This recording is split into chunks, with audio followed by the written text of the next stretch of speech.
The Line project in Saudi Arabia, also known as NEOM Future City, is a massive mega project that the world will witness for the first time in the coming years.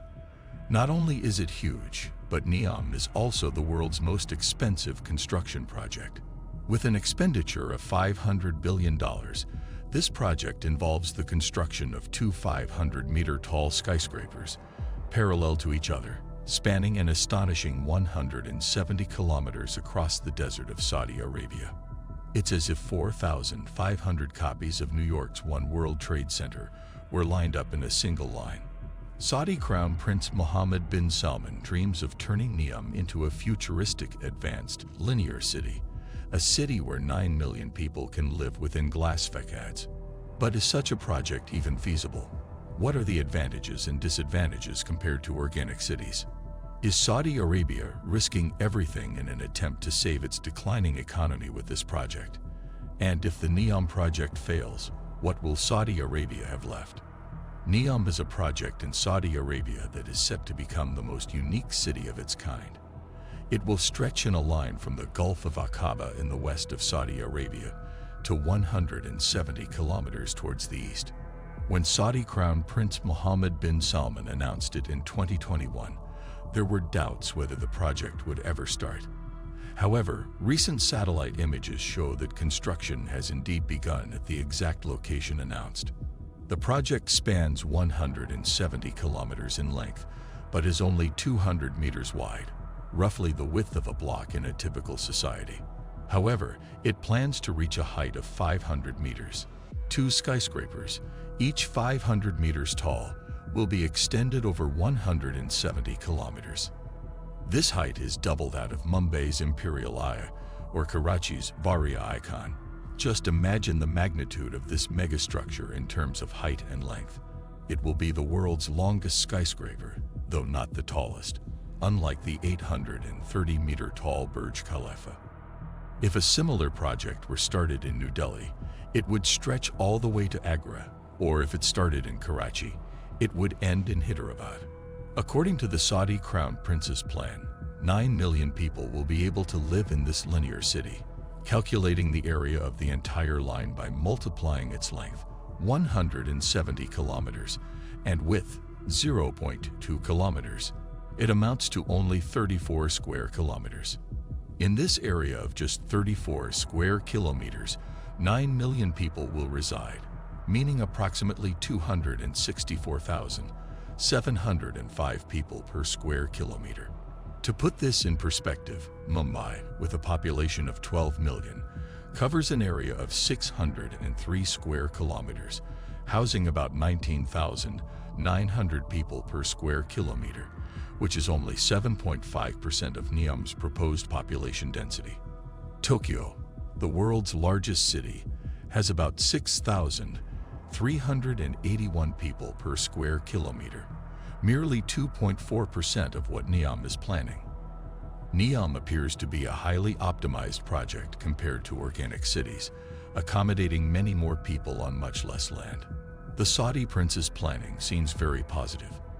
With the world's population growing rapidly, pre-planned cities like NEOM may lead the future, housing more people on fewer resources. They can be built quickly and more affordably. Such cities are known as linear cities. Since NEOM is a planned linear city, it has several advantages.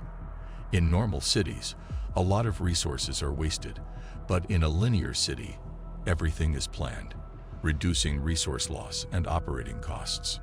For instance, Mexico City, with a population similar to NEOM's proposed population, has over 300,000 kilometers of roads, including main roads, streets, and expressways. If laid end-to-end, these roads could circle the Earth 7.5 times. In contrast, NEOM, with the same population, will have only a 170-kilometer road network.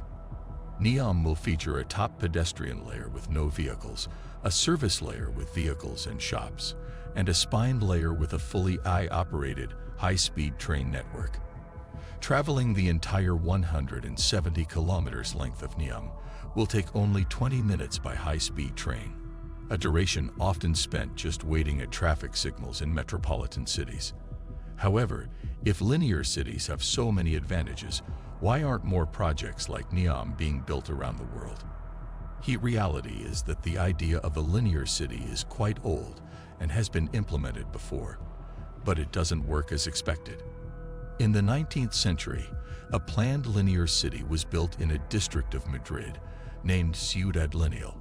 It was twice as wide as NEOM, at 400 meters, and planned to be 50 kilometers long.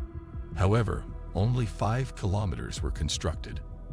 The plan was to add more sectors over time to extend its length. But the actual situation on the ground in Madrid today makes it difficult to find this line, as the surrounding city has completely engulfed it. And that's usually what happens. Cities and settlements generally grow organically. People settle in a place according to their needs, and the city expands around that point. Before relocating, we consider the distance to our offices, schools, or universities, and select a location in the city based on our convenience. In linear cities, this option doesn't exist. Everyone must follow a single pattern, and due to the city's length, distances between people increase significantly. In Madrid's Line City, it failed to meet people's requirements, leading to its sprawl rather than linear expansion. The benefits of linear cities are primarily for governments. They are easier to operate and less costly. However, people end up confined within them. No matter how long a linear city is, it depends on the outside world for daily necessities, which enter through its entry and exit points. New organic cities begin to form around these points, eventually disturbing the original linear city. Apart from Madrid, proposals for linear cities were made in several other countries, but they were either never completed or canceled before construction began. Knowing all this, why did Saudi Arabia embark on the $500 billion NEOM project? Saudi Arabia has become so accustomed to relying on oil revenue that it now faces challenges. While other Arab countries had long recognized the risk and diversified their economies towards tourism, experts believe Saudi Arabia didn't see the upcoming danger in time. Estimates suggest that by around 2050, Earth's fossil fuel reserves will be exhausted, severely impacting Saudi Aramco. The world is rapidly moving towards electric cars and green energy, posing a threat to Saudi Arabia, whose economy is 95% dependent on oil. Experts believe that to break this dependency and shift the Saudi economy towards tourism and technology, the Crown Prince took this step. Saudi Arabia's main source of income is Saudi Aramco, valued at $2 trillion, generating about $120 billion in profit annually. Around $70 billion of this is used for the country's expenses, leaving $50 billion in profit. If this profit remains stable, it will take Saudi Arabia about 10 years to cover the cost of the NEOM project. If the project fails, Saudi Arabia will not have much time left to find alternative sources of income to diversify its economy.